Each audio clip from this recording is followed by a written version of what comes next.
공공기관 직업상담사 면접장에서 자주 나오는 질문인 민원이 발생하면 어떻게 할 것인지에 대한 영상입니다. 저는 몇 년 전 비슷한 시기에 국가보훈처 소속 지방보훈청과 제대군인 지원센터 직업상담사 채용 면접을 본 경험이 있습니다. 면접 준비를 위해 수행하는 업무에 맞게 지원 동기를 정리했고, 기관마다 대상자가 다르기 때문에 취업 지원 대상자에 맞게 직업상담사 역량을 정리했습니다. 그리고 지원하는 곳이 공공기관인 만큼 민원 처리 경험에 대한 내용도 정리했습니다. 공공기관에서 민원 처리에 대해서 얼마나 중요하게 여기는지 보여주는 채용 공고입니다. 3월 말에 등록된 고용노동부 서울 강남지청 기간제 직업상담원 채용 공고에 첨부되어 있는 직무 설명 자료의 일부분입니다. 필요 지식 부분을 보면 민원 업무에 대한 이해, 필요 기술에는 민원 업무 파악 및 처리 능력, 민원인 대응 능력, 컴퓨터 활용 능력이 나와 있습니다. 직무 수행 태도에는 적극적인 업무 태도 및 정확한 업무 처리, 고객 서비스 마인드 등입니다. 채용 공고에 적혀 있는 것처럼 공공기관은 민원 처리에 대해서 매우 중요시합니다. 제가 업로드한 영상 중에 신입 직업상담사 팁이라는 제목으로 공공기관, 대학교, 국민취업지원제도, 훈련기간, 4가지 기관별 차이점에 대해서 정리한 영상이 있습니다. 해당 영상에서 공공기관은 이윤 추구보다 사회적 역할이 설립 목적이기 때문에 공공기관에 구직활동을 할 때는 본인의 가치관과 민원 처리를 어떻게 처리할 수 있는지가 중요하다고 했습니다. 그리고 공공기관은 컴퓨터 관련 자격증과 봉사활동 점수가 가산점이 됩니다. 4가지 기관별 특성을 확인하고 싶은 분은 영상을 찾아보시면 좋습니다. 지방보훈청과 제대구인 지원센터에서 공동으로 받았던 실제 면접 질문입니다. 민원이 발생한 경우에 어떻게 처리할 것인가요? 민원에 대해 문제를 잘 해결할 수 있나요? 예상했던 질문이었고 준비한 대답을 잘했지만 저는 합격하지 못했습니다. 면접은 질문 하나하나의 점수 합이 아니라 전체를 평가하기 때문에 대답을 제대로 못했다고 너무 스트레스 받을 필요는 없습니다. 그럼 공공기관 면접 시 민원 처리에 대해서 물어보는 이유는 무엇일까요? 민원을 얼마나 잘 상대하는지, 어떤 방법으로 해결하는지를 확인하기 위함입니다. 민원은 어떻게 대응하는지에 따라서 쉽게 해결될 수도 있고 민원이 확대될 수도 있기 때문입니다.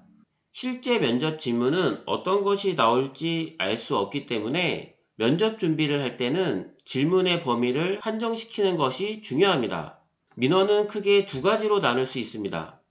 첫 번째는 감정적인 민원입니다. 말투가 친절하지 않다, 불친절하다 라는 식의 민원을 말합니다. 두 번째는 행정 절차에 대한 민원입니다. 왜 나는 다른 사람보다 대기 시간이나 처리 시간이 오래 걸리나요? 라는 식의 민원입니다. 민원이 발생한 경우에 어떻게 처리할 것인가요? 라는 질문을 받는다면 2가지 중 어떤 종류의 민원으로 대답할지 선택을 하셔야 합니다. 수행하는 업무나 기관의 특성을 고려해서 자주 제기될 수 있는 민원이 좋습니다. 특이 케이스나 심각한 민원은 좋지 않습니다. 민원인 입장에서 행정 처리가 불만인데 무조건 친절하게 응대해야 한다는 것은 올바른 민원 처리 방법이 아닙니다. 감정적인 민원에 대해서는 감정적인 문제를 해소해 주어야 하고 행정 민원에 대해서는 행정 문제에 대해서 정확히 처리해 주어야 합니다.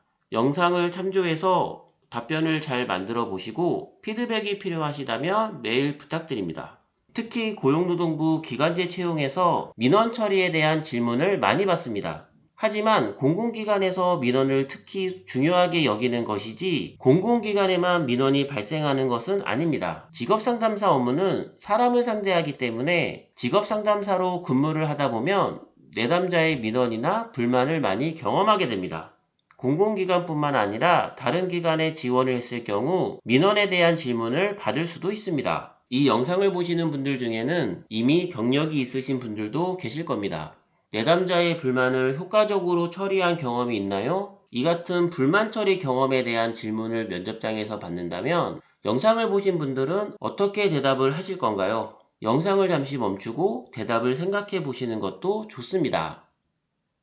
불만 대응에 대한 면접 대답을 만드는 구성입니다. 먼저 상황을 설명합니다. 상황에 대해 본인의 대처 방법을 구체적으로 설명한 후 동일한 불만이 나오지 않도록 본인의 방지 방법으로 마무리합니다. 불만 대응에 대한 대답을 보통 나는 그런 상황에서 이렇게 했다 라고 끝내는데, 그러지 말고 상황 종료 후에 비슷한 불만이 나오지 않기 위해서 취한 액션을 보여주는 것이 좋습니다. 신입분들이라면 직업상담사 업무상 불만 대응에 대한 경험이 없으실 겁니다. 신입분들의 경우에는 이전 업무에서 불만을 대응한 경험이나 지원하는 곳에서 업무상 불만이 생길 수 있는 상황을 예상해서 이야기하면 됩니다. 어떤 불만이 생길 수 있는지 알고 있다면 수행하는 업무에 대한 이해도가 높다는 것도 보여줄 수 있습니다. 예를 들어서 국민취업지원제도 업무를 수행하는 기간의 면접을 보신다면 훈련 수당이나 취업 지원 단계에서 발생할 수 있는 민원에 대해서 이야기할 수 있습니다. 훈련 기간이라면 출석이나 수료에 대한 민원이 발생할 수도 있습니다.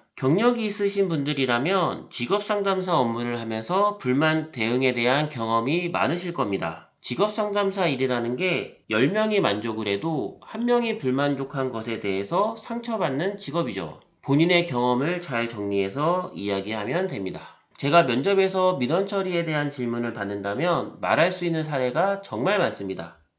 하지만 지원하는 사업에서 다루는 주 대상층에 맞게 준비를 할 것입니다. 저는 국민취업지원제도와 취업진로관, 대학일자리센터 경력이 있습니다. 국민취업지원제도 업무를 수행하는 기관에 지원을 한다면 저는 훈련수당에서 생긴 불만 처리 사례를 말할 것입니다. 하지만 대학일자리센터 면접을 보게 된다면 제가 멘토로 활동했던 고학년 취업 동아리를 하면서 생긴 불만 처리 사례와 문제를 해결하기 위한 방안에 대해서 대답을 할 것입니다. 직업상담사 직업에서 요구하는 역량에 대한 질문도 있지만 기간이나 업무에 따라서 면접 대답은 차별성을 두어야 합니다. 면접 질문에 대한 예상 질문을 만들 때는 수행하는 기간이나 업무에 따라서 면접 질문을 잘 준비해야 합니다. 준비 잘하셔서 좋은 결과를 이루시길 진심으로 바랍니다. 신입 직업상담사의 경우 직업상담에서 가장 중요한 것은 무엇인가요? 관련 경력이 없는데 왜 직업상담사로 지원하셨나요? 라는 질문을 면접장에서 받을 수 있습니다. 관련 질문에 대한 영상이 있으니 면접 준비하시는 분들은 참고하시기 바랍니다. 구독과 좋아요는 영상 제작에 큰 힘이 됩니다. 모두의 취업 최프로였습니다. 감사합니다.